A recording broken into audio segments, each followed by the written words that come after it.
Hello everyone and welcome to today's webinar titled Best Practices for Lot Changes in Quality Control or Reagents. I'm Susie Valdez of Laboratories and I will be your moderator for today's event. Today's educational web seminar is sponsored by Bio-Rad Laboratories. Now I want to invite everyone to participate by submitting your questions during this presentation. To do so, simply type them into the Ask a Question box located on the far left of your screen and click Send. Any questions we do not answer during the webinar will be captured and responded through the Q&A list that will be posted next week in the Event Resources box, which is located below the Ask a Question box. Now you'll find a short handout with a summary of today's guidelines there, and you'll be also able to download the presentation handouts once the webinar is available on demand. If you have any trouble seeing or hearing this presentation, just submit those concerns through the Ask a Question box and we will address those issues. Now, as a reminder, this presentation is educational and offers free continuing education credits. So click on the Continuing Education Credits tab located on the top right corner of your presentation window and follow the process to obtain those credits. So let's get started. Today's webinar on best practices for lot changes in quality control or reagents consists of two presentations and a Q&A session at the end. The first presentation will focus quality control lot changes. So today I now present today's first speaker, Mr. Nico Vandepoele.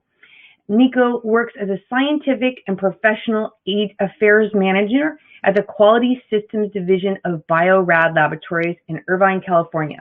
He studied clinical chemistry in Belgium and worked both the diagnostic and research laboratories before he started at Bio-Rad.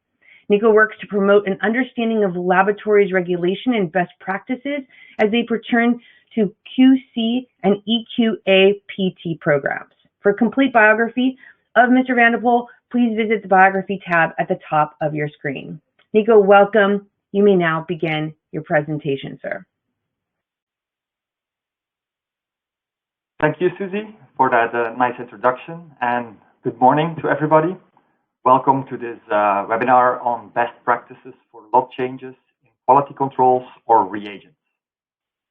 So just to introduce the learning objectives, so hopefully after today's presentation, you will be able to identify how you can establish the new mean and standard deviation for your new lots. You will also be able to describe the new simplified CLSI C24 guidance to perform the crossover studies. And you will be able to explain how to use QC and patient specimens to verify the integrity of a new reagent lot. So for the first part of the presentation, I wanted to talk to you how to perform the quality control crossover studies. So we all know that when we're running quality controls, and we have all our different products available in the lab, unfortunately, they don't last forever. So there's expiration dates and there's a time that we're going to have to start with a new lot. The manufacturer makes the new product. And again, same thing there, because there's sometimes up to 100 analytes in a control. The targets cannot be the same exactly every time. So we need to establish the new targets again. We need to know what should be our range that we can accept. And we need to do that for each of these different lot materials. So when we look at QC crossover studies, we'll take a quick look what the current process is, what most labs are still doing today. And then we have the question, can we simplify this crossover studies? And I've based a lot of this presentation on the CLSI C24 guidance, the fourth edition. And so that is the statistical quality control for quantitative measurement procedures, principles, and definitions. So if you would read that document, you would find a lot of these things, a lot of these guidelines, and I just put them a bit together and made it a bit easier for us to follow through. So if we now take a look at what we currently do for our QC crossover studies, so what you see here visually is that we always have to establish our own mean and standard deviation for a control material. We need to do that in the lab because every instrument is different, every procedure that we work on the instrument is a bit different lab by lab. So that means that our new lot of control material should be analyzed in parallel with the lot of the control material that we currently have in use. And for today, and what I hear most in the labs, is that every has that magical number 20. So what we normally do is over 20 days, we collect 20 data points of results. So we still use our current lot in use to do our evaluation of our instrument. And then at the same time, we start running our new lot. Once we get to 20 data points, we then normally calculate the mean and the standard deviation from those 20 data points. And then we move forward with that data so we can continue and we have that data established and we have a valuable mean and standard deviation. It's very difficult and almost impossible to say, okay, today I'm ending with my current lot, tomorrow I start with the new lot, but I just start like that without any information. Then your first result that comes in is an unknown. What if that first result was a failure or was something that wasn't really in control? We would never know until maybe 1 or 2 days later. So that's why we established those targets. So let's break it up. And so we have two things. We have our mean and we have our standard deviation. So let's start on how we can determine our new standard deviation for our new lot. And it's actually pretty easy to start with that, because what is the best standard deviation to use? That is actually our current standard deviation that we've measured over an extended period of time.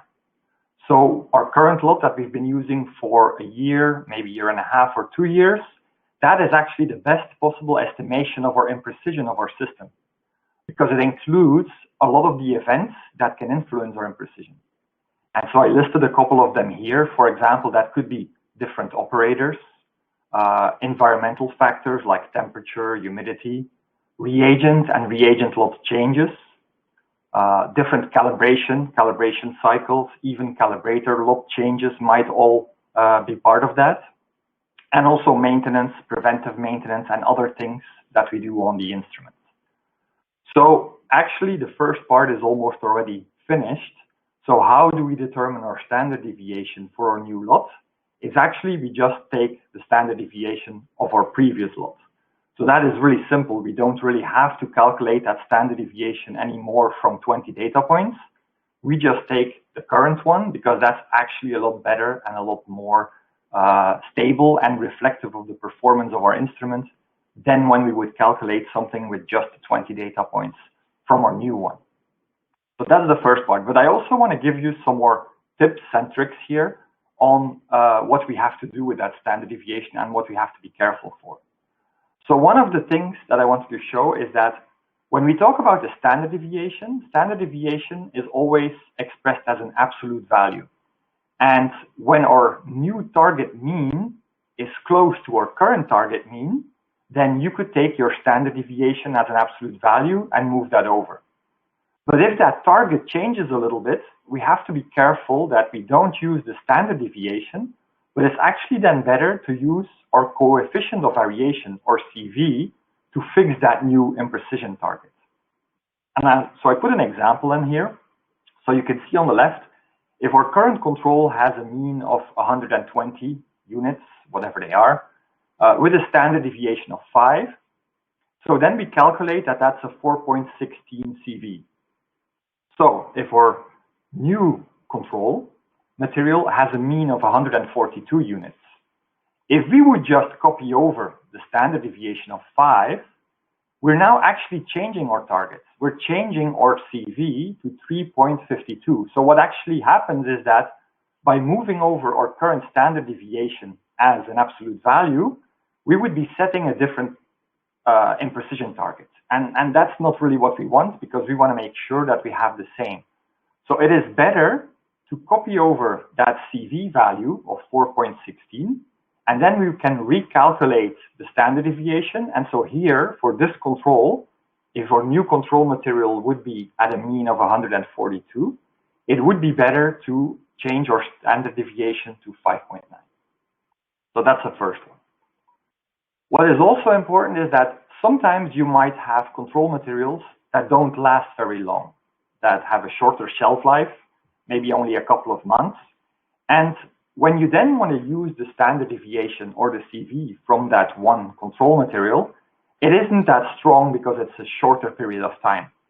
And there is actually a formula, and this is this pooled formula, where you can take standard deviations or CVs from multiple previous lots, and you can combine them together to calculate an overall standard deviation or CV. And so this is this pooled formula. The most important part for this pooled formula is that we have the number of data points which are part of this pooling, because otherwise, if we would just be taking our mean of multiple lots, it could be that a lot that was very short would have an influence in changing our standard deviation. So this is why we have the n in there, or the number of data points that are in there. So using a pooled standard deviation formula can help us to get a better long-term estimate of that standard deviation. Another thing that sometimes can happen is that throughout the life of a quality control, sometimes we might have a shift or a trend or something that changes our targets a little bit. And I put in here a Levi-Jennings chart that shows you that somehow here there was a reagent lot change or a calibrator lot change, and our targets shifted up a little bit, so they're a bit different. Well, if you have something like that, it is also interesting to use that pooled formula, or to maybe just use one part of this imprecision target for this formula. So I show it to you as an example here. So for example, here you see on the left in that blue window that we had a reagent lot A, which had a mean of 50 units with a standard deviation of 1. So that comes to a CV of 6.6%, and we had 100 data points. And then we changed to a reagent or a calibrator lot B, and our mean changed a little bit. So you can see that our target went from 15 to 17. And so now we're at a standard deviation still of 1.1 and a CV of 6.5. So you can see that the instrument still works at the same imprecision. We just have a little change in that target. And we had 150 data points for that latest lot. So if you would take all these data points together, 250 data points, and calculate the standard deviation or the CV, you would actually get a standard deviation here of 1.44 or a CV of almost 9%. So again, what you would see is that although the instrument works at 6.5, 6.6% CV, by having that shift, we can actually get a different SD or CV, which would increase our target or limit. And so that would be dangerous to miss significant changes. So using a calculated or a pooled SD will give you that value of 1.06 or a CV of 6.5, which is the target we want to keep using. Here you could also use actually the CV of, for example, the last part of our lot, that lot B, that's 6.5, that would work too. So another suggestion is don't use the insert value range or any analytical performance specification as your own working standard deviation or CV. When you look at insert ranges, they are based on a population of instruments, and they are too wide normally for an individual instrument. So if you look at an insert and you find your target and your ranges there, that is where your mean that you establish in your lab should fall. It should fall within that range. But then you should use your own standard deviation to protect that value or to control that value. And I've seen several labs where they would look at the insert, for example, and the insert says, okay, my target is 100 and the range goes from 80 till 120. Well, if you would take that 80 and 120 as your limits of your ranges, and you would fix that, and now your target would be 90, you are running your control and you find 90 units, then what happens is that on the lower side of your control, you would only have 10 units that you can move, but on the top side of your control, you actually have 30, which would be probably way too wide, and you would have significant statistical changes going up that you wouldn't detect if you would just use those insert ranges. I've also seen labs that would take both ranges and then look how much difference there is between the target and the upper and lower range, and then they would divide that by 2 or by 3 and fix that as their standard deviation. Again, that should not be how we set our standard deviation ourselves in the lab. We should use our own instrument standard deviation and establish that value and use that value. Analytical performance specifications, targets like biological variation or CLIA limits, they are clinical performance targets most of the time. And so using those might give you a feeling of being in control and having good performance, but often they're a little wider. And so they might be missing statistical relevant changes. So most of these analytical performance specifications are there to help you when you have a failure on your instrument to see if it would also affect the clinical performance of your instrument, of your results. And they're not really there to be used as a target by themselves. So there too, again, use your own standard deviation or your own CV. Also, don't use an interlab comparison group standard deviation. So that is the same thing as we discussed. Peer group standard deviation, they will reflect the variation of all the participating instruments combined, but there's also a bias component in there. And that doesn't reflect the individual instrument performance. So I made another example here in that blue area. You can see 3 labs that participate in an interlab program. They all send in 20 data points, but you can see that their targets are a little different. So the first lab finds 105 milligram per deciliter, then 115, and the other one 120. But they all have the same standard deviation of 5, so you can see that their CVs are very close to each other. If you would put these 3 labs together in one peer group, what's going to happen? Well, you can see here that the mean of the peer group would be 113, but that standard deviation is 7.9, almost 8, or a CV of 7%. So again, you would see that the CV of the peer group is wider because you have that variation of those different results in there. So again, you wouldn't be using that 7 as your target, but you need to use your own target, which would be here like a 4.3 or a 4.7 from each of those labs. There is a place in your Unity reports, your Unity interlab reports. There is one report which is called the Statistical Profile Report, where you can actually go see all the distribution of those individual CVs of all the instruments participating. And that is something which could give you some information and some guidance on, okay, how well am I doing? Am I nicely finding the same CV as the other labs, or am I a bit better or a bit worse? But again, it isn't the aim to use that as your target, but it can give you information of how all your other participants in your peer group are performing. So it can help you a little bit, but again, establish your own target in your lab. So that was for the standard deviation. So actually, I gave you a lot of tips and some guidance there, but it's pretty straightforward for your standard deviation. We just use whatever we already had for our existing material. So now we're moving forward. Now we have to establish our mean. We need to establish our target. What is our correct value? And so there, again, according to the CLSI guideline, it becomes a little easier because we can use 10 measurements on separate days. So not the 20 anymore, but just 10.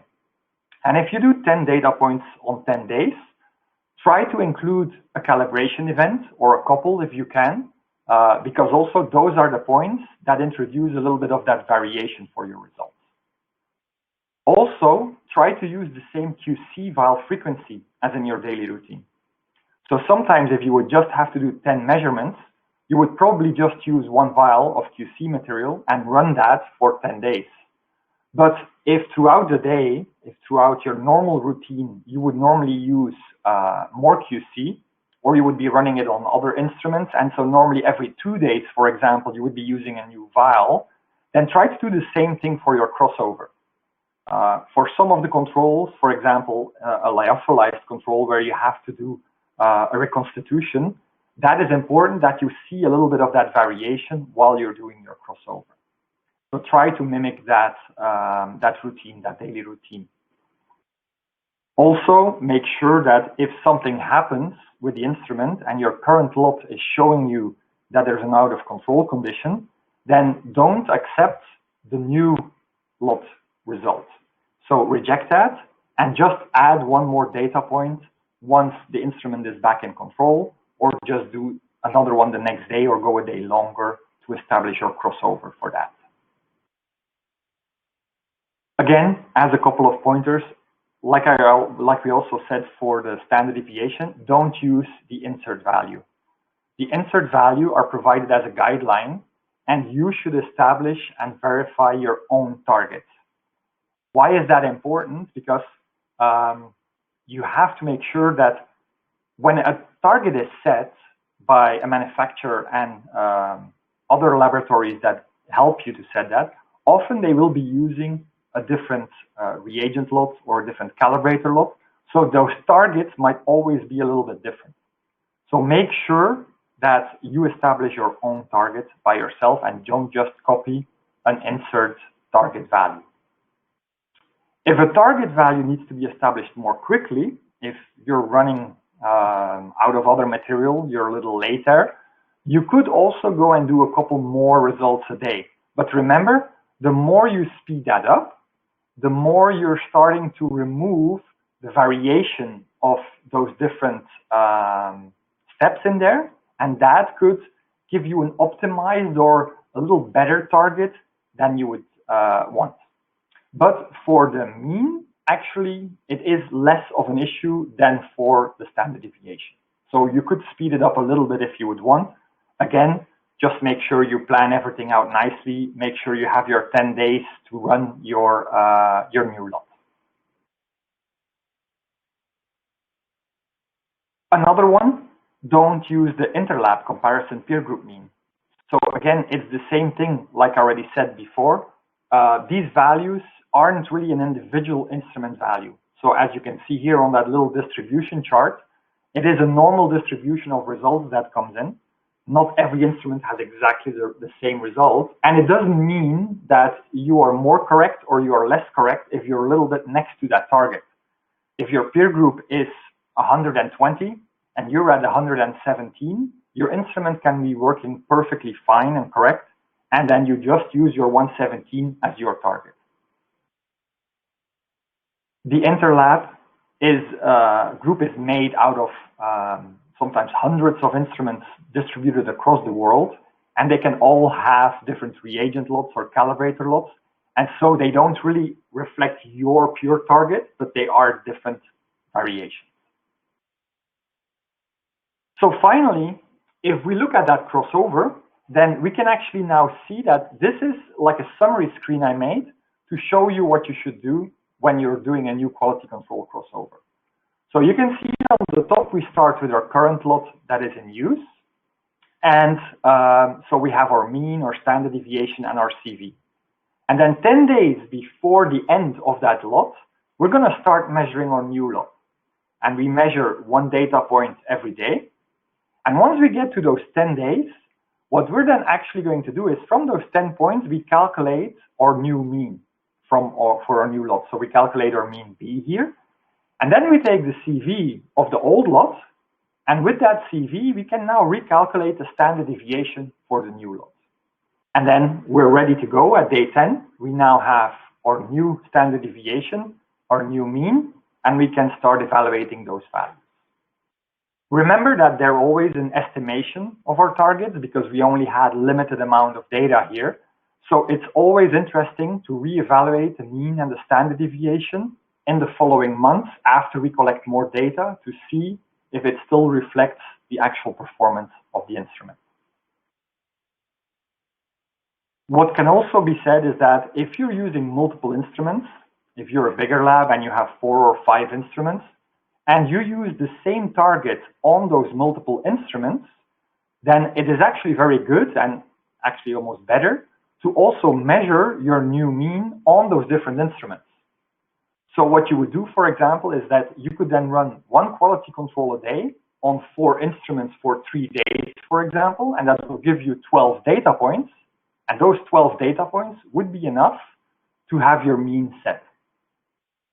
Just as a little tip, always make sure you measure at least 2 QC points per instrument, just to avoid if there would be anything going on and you would have some strange results. Just make sure you have 2 points per instrument so you can catch a flagrant outlier or something like that.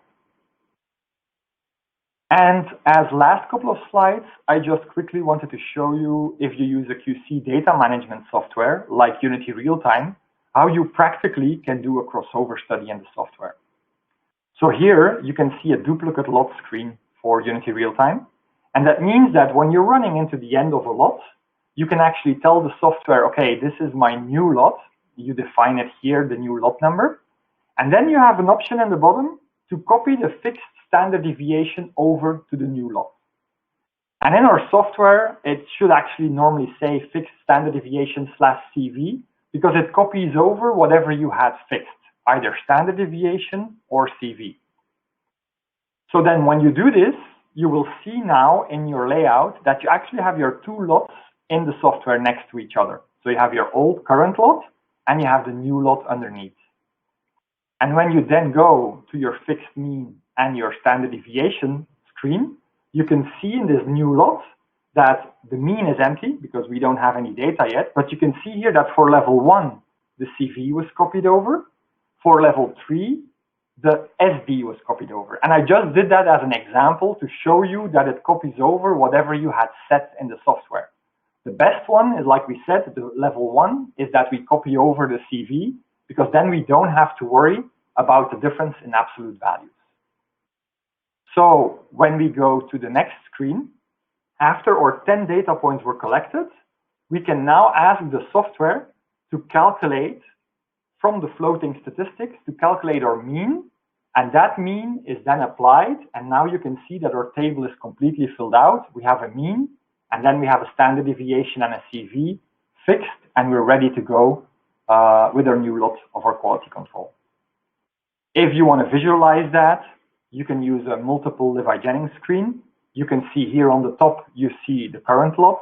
On the bottom, you see the new lot that's expressed, and that blue area shows us where we were doing our crossover study.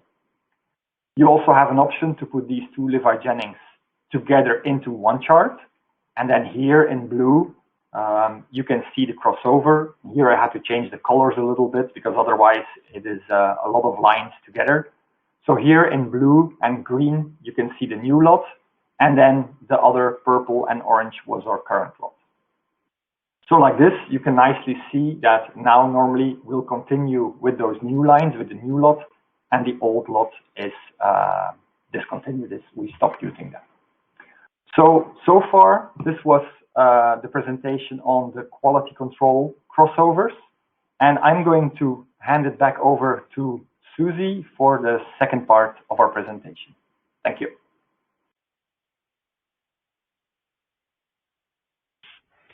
Thank you, Nico, for that informative presentation. We will now start the second presentation of the webinar, which will discuss reagent lot changes in the lab. I now present today's second speaker, Mr. John Yundt-Pacheco. Mr. Yundt-Pacheco performs research in quality control and patient risk issues for the Informatics Discovery Group at Bio-Rad Laboratories in Plano, Texas. John has had the opportunity to collaborate with laboratories around the world, developing practical real-time interlaboratory controls and proficiency testing systems. As an innovator, he has developed numerous ideas leading to over 35 laboratory-related inventive patents around the globe, all providing new and cutting-edge solutions for diagnostic laboratories. For a complete biography of Mr. Yundt-Pacheco, please visit the Biography tab at the top of your screen. John, welcome. You may now begin your presentation, sir. Thank you, Susie. I appreciate that introduction. Howdy. So I'm here to talk about what do we have to do when we change reagent lot numbers. And along the same lines, that's called the Reagent Crossover study. Unfortunately, reagent crossovers are a little bit more complicated than when we do a QC crossover. And we'll talk about why that is. But it's a very, very important activity that you make sure when a new reagent lot number is introduced to your laboratory that it doesn't cause problems.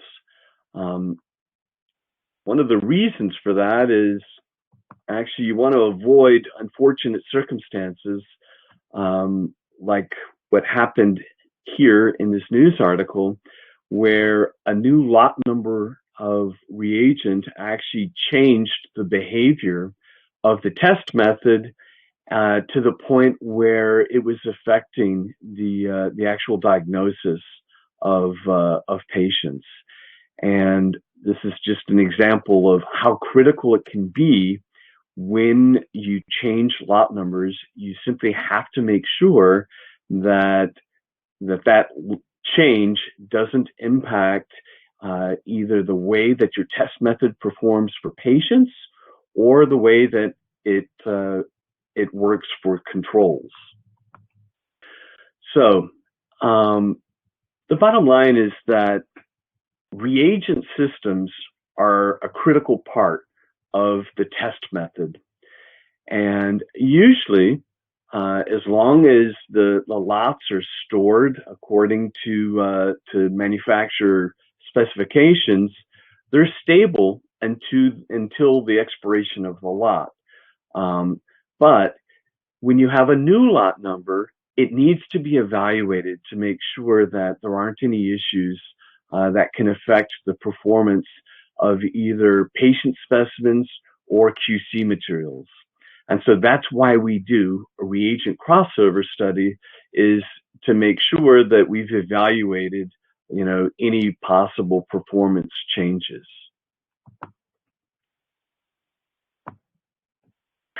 So one thing that can happen is a change that takes place that affects the QC results, but not the patient results. This is called the matrix effect.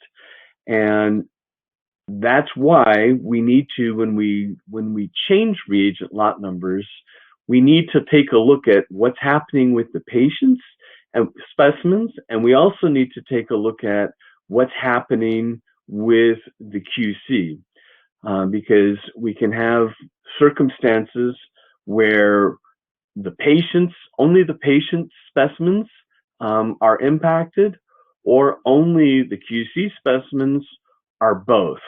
And so when we design reagent crossover studies, we have to take a look at what's happening on the patient specimen side and what's happening on the QC side. So how do we do this? Well, fortunately, there is guidance that's available. And so what I'm going to be talking about for the rest of my talk here is how do we use the CLSI EP26 reagent crossover studies. It's user evaluation of between reagent lot variation. So this study describes in detail exactly how do you design a reagent crossover study. And that goes into what do we need to do to ensure that we are comfortable with any changes that would take place on the performance for patient specimens, and make sure that we're okay on the performance of QC specimens. So, unlike what we have on the QC side, we have to actually design a reagent crossover study.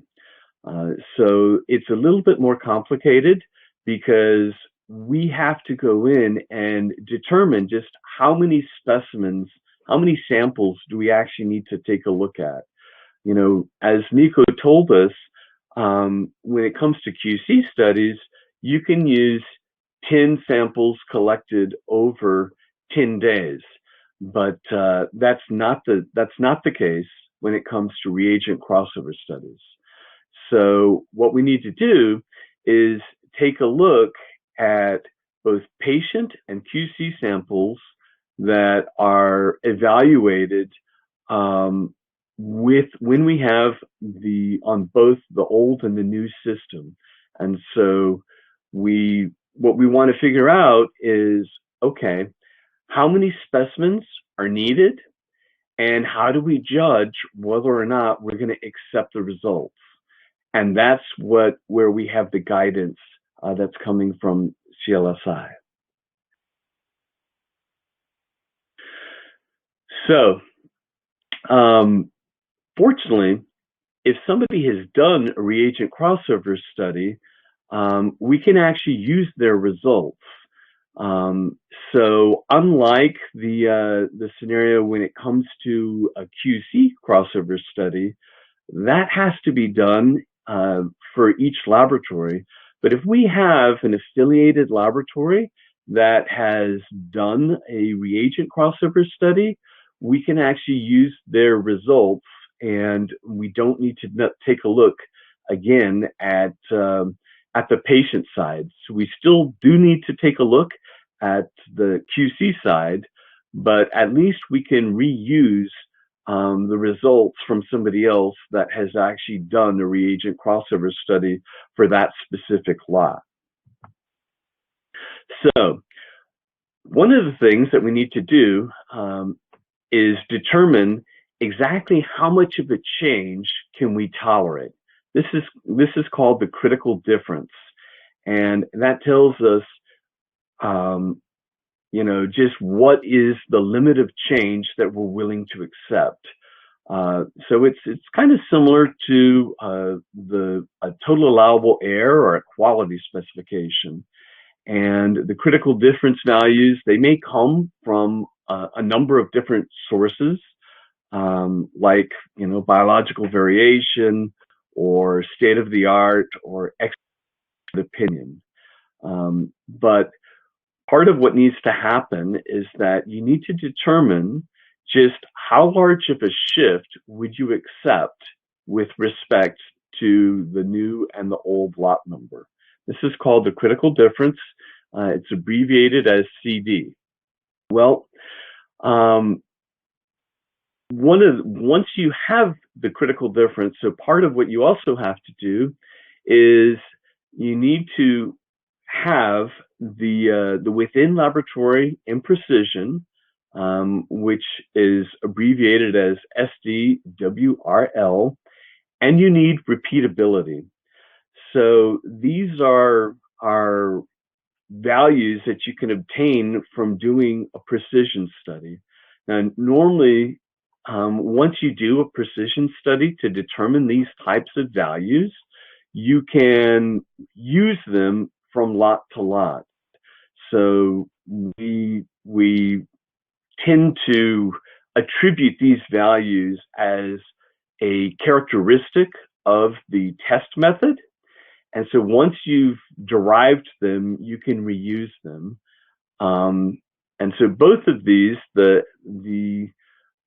within reagent lot standard deviation and the within laboratory imprecision, they are concentration specific, but those need to be computed before you can actually go in and do reagent crossover studies.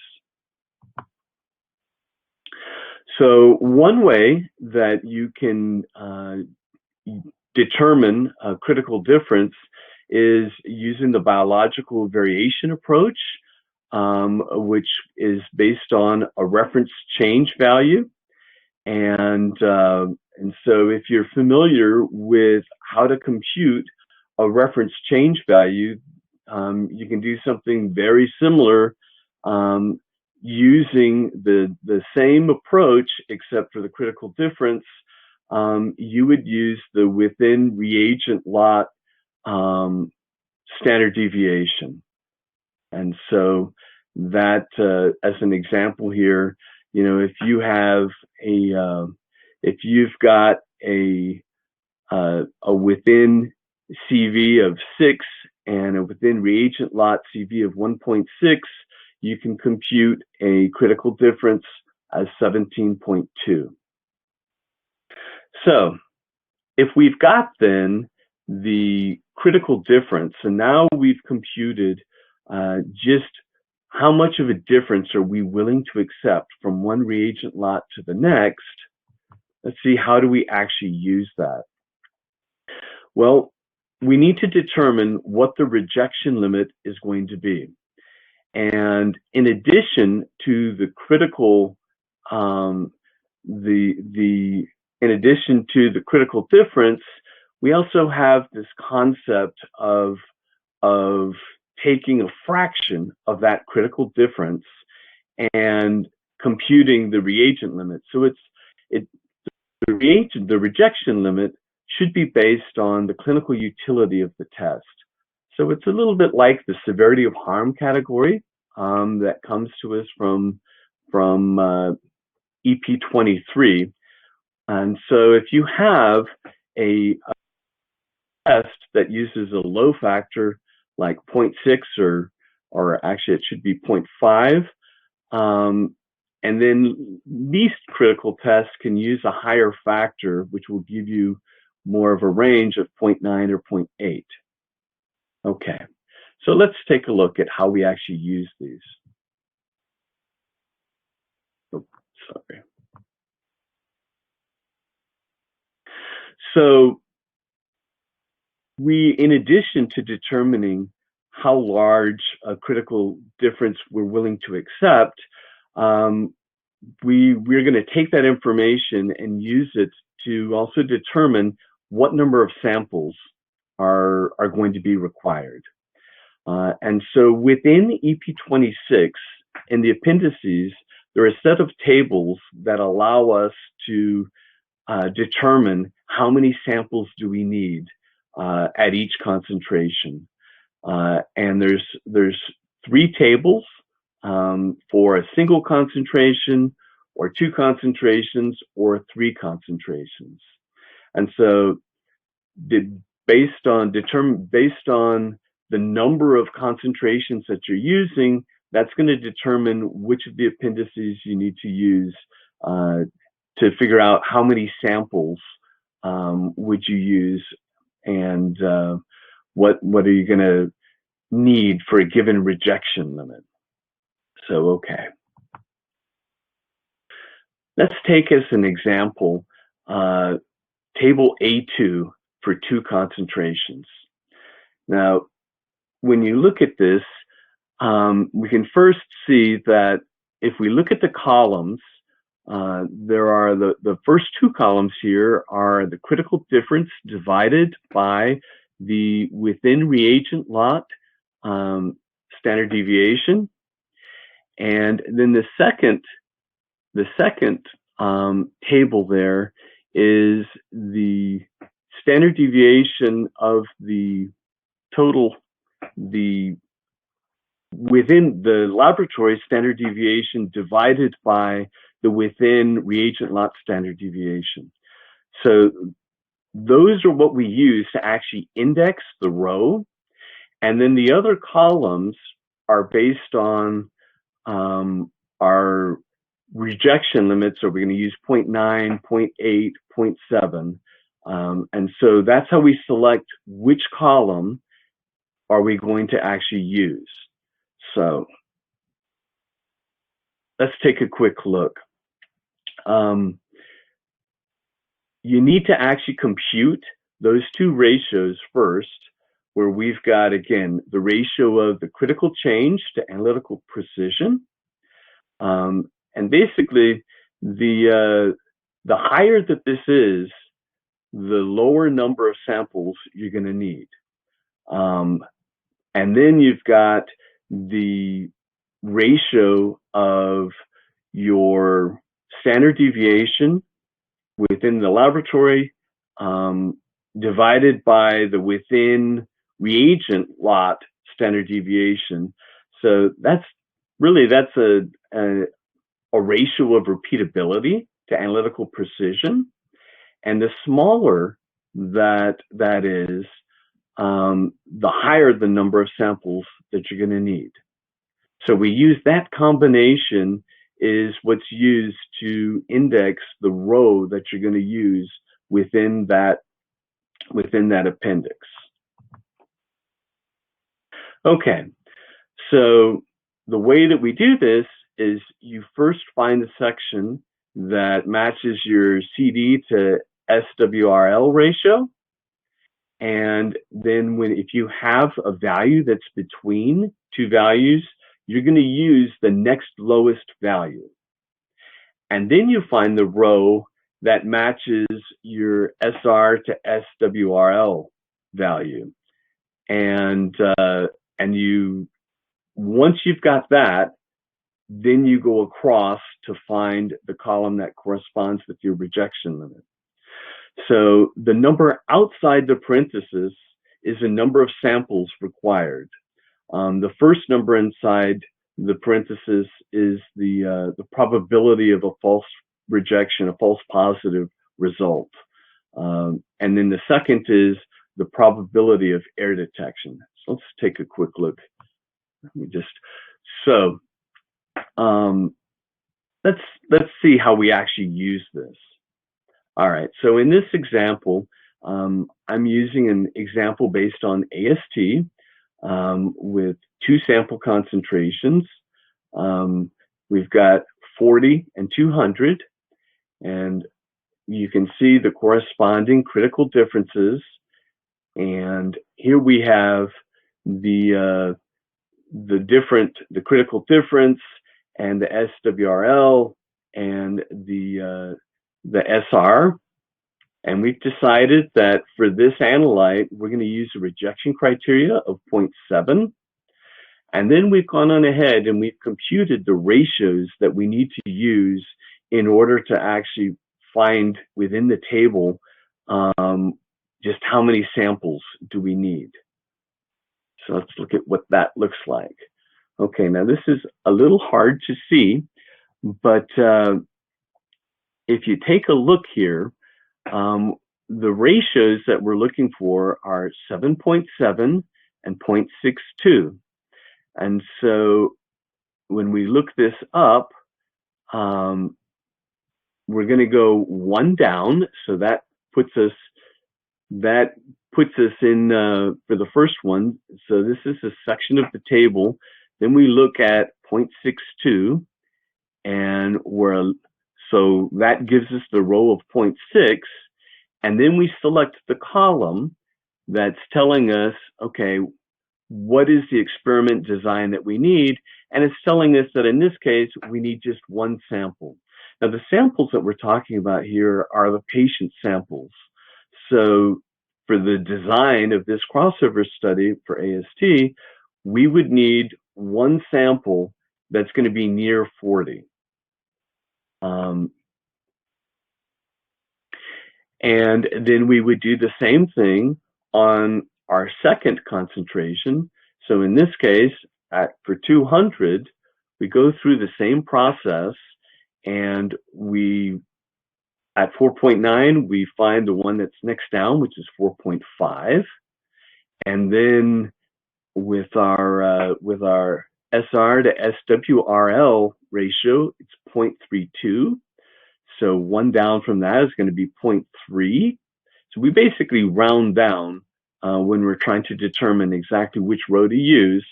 And in this case, it's telling us that we need two samples near 200. So that then gives us the sample design. Okay. And then this is what, now that we know that we're going to need two specimens for the higher concentration and one specimen for the lower concentration, this is what that might look like. So we can see that the current lot result, we have 62 for the lower concentration, and then with the new reagent lot that we're looking at, it's 62.6. And so the difference between those is 0.6. And in this case, we want to actually take a look at what's the average difference, and it's 0.6. Then we can do the same thing on the higher concentration, where now in this case, we're using two samples. And with those two samples, when we do the same thing, we see that we have a difference of -1.4 and -11. So when we average those, the average difference is minus 6.25. Well, our rejection limits are 7 and 14. So our differences are less than the rejection limits, and so we're going to go ahead and accept those. And so this is how you design the study that you're going to use. And once you have done this type of a study, once you've done the design of the study, you can use this over and over again. So while it does take some initial work to design this type of study, once it's done for your test system, and ideally this is done when you adopt the test system. So when you're doing the validation of your test method, you want to do this design at the same time. But if that didn't take place, well, then you need to do the design. And once you have the design, you can use it over and over again. The only thing that you may need to, when you may need to revisit it, is if you have issues with trying to locate patient samples that are going to be in the concentration range that the study is designed for. So all of this is coming from CLSI document EP26, and that is what I would recommend that you take a look at for determining how to do reagent crossover studies. Thank you very much.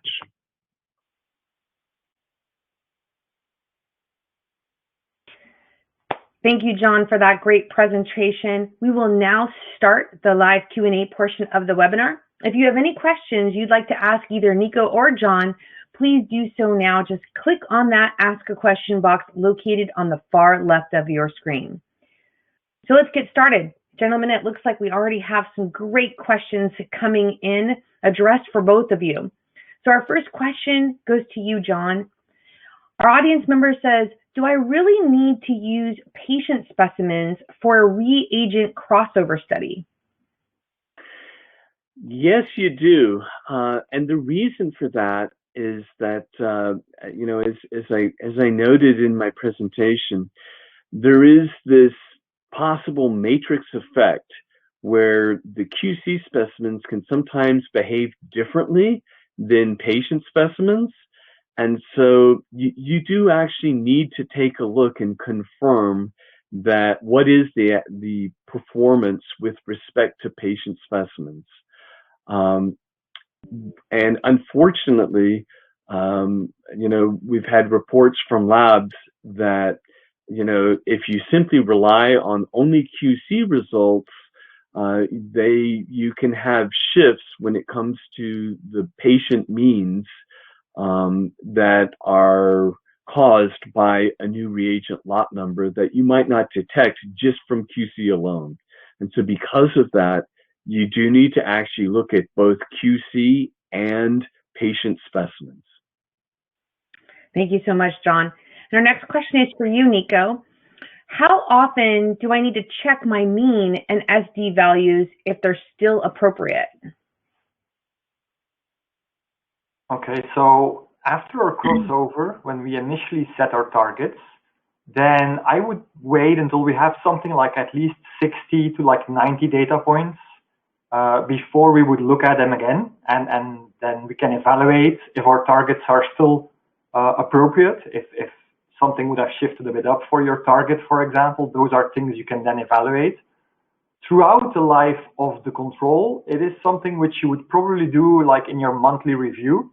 And I really like using the Levi-Jennings chart for that, because you can clearly see if your results start trending upwards or trending downwards, if that would need a change. It's also important to see if you can rather fix it first with, for example, a calibration or with maintenance, than just continuously changing your targets. That is also not the best practice. But normally you wouldn't check more than once a month to to see if something is behaving differently. Also remember that, the most critical points are reagent lot changes or calibrator lot changes, things like that, that can have an effect on your targets. Thank you so much, Nico. And I want to thank our audience for these great questions coming in. We'll move back to you, John. Should we also establish new means for each different QC or reagent shipment? So what you need to do is take a look to see if that's necessary. So reagent lots, a new reagent lot may or may not require you to change means. And what you need to do is simply evaluate your QC materials on the new lot number and take a look to see if, how different are they from the old lot number. And if they're very different, then you need to basically do the same approach, do another QC crossover if there is a significant difference in the performance. Thank you so much. Now, Nico, an audience member wants to know, can I establish my mean value in multiple measurements on the same day? Yes, good question. You can if you would want to, if it's really necessary. With this new guidance of CLSI, with just using 10 data points in 10 different days, it already shortens our crossover study.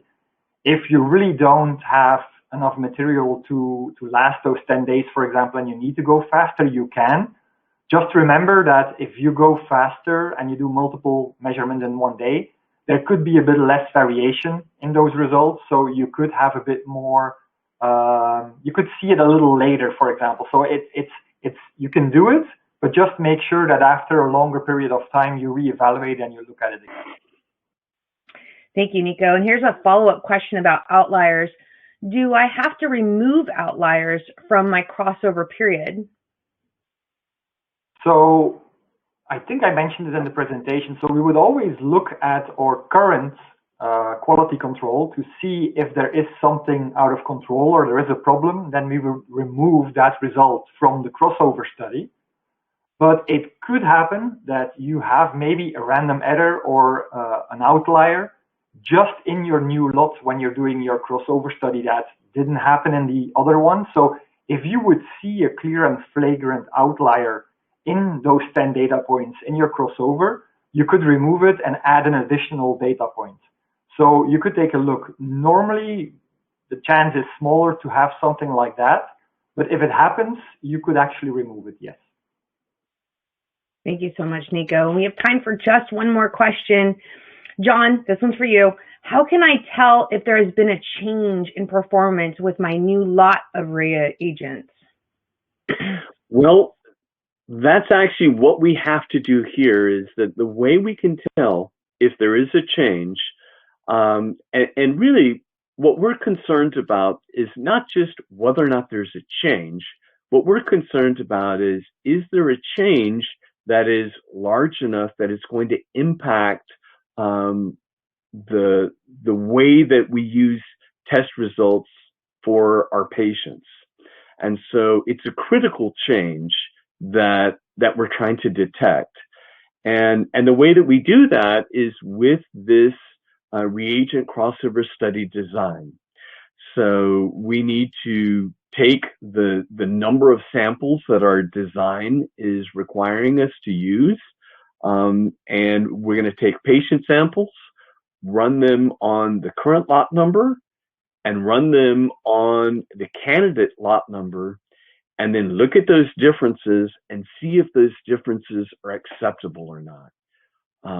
And so we really want to do that before we actually start using the new lot number of reagents, because if we don't do that check, then we are going to introduce those changes without realizing that's happened, and that can present a dangerous set of circumstances for the laboratory, and in particular, it can potentially have a negative impact on our patients. And so that's why we actually have to do this reagent crossover when you have a new lot number, if somebody else that has not done that study. Gentlemen, I want to thank you again for your time today, and I want to thank you for your important research. And before we go, I want to thank our audience for joining us today and for their interesting questions. Questions we did not have time for today will be addressed by our speakers and posted in the event resources by the end of next week. And this webcast will be available on demand in the auditorium from Friday on. If you found this information helpful, please share it with colleagues. For the next webinar on April 7th, we will have a panel discussion where you can ask all of your questions about quality control. 4 QC experts will be our panelists, and they will answer your QC questions. Please stay tuned and watch your email inbox for the invitation, and you will also be able to submit your questions up front to the panel. Until next time, stay safe and stay healthy. Thank you, and bye-bye.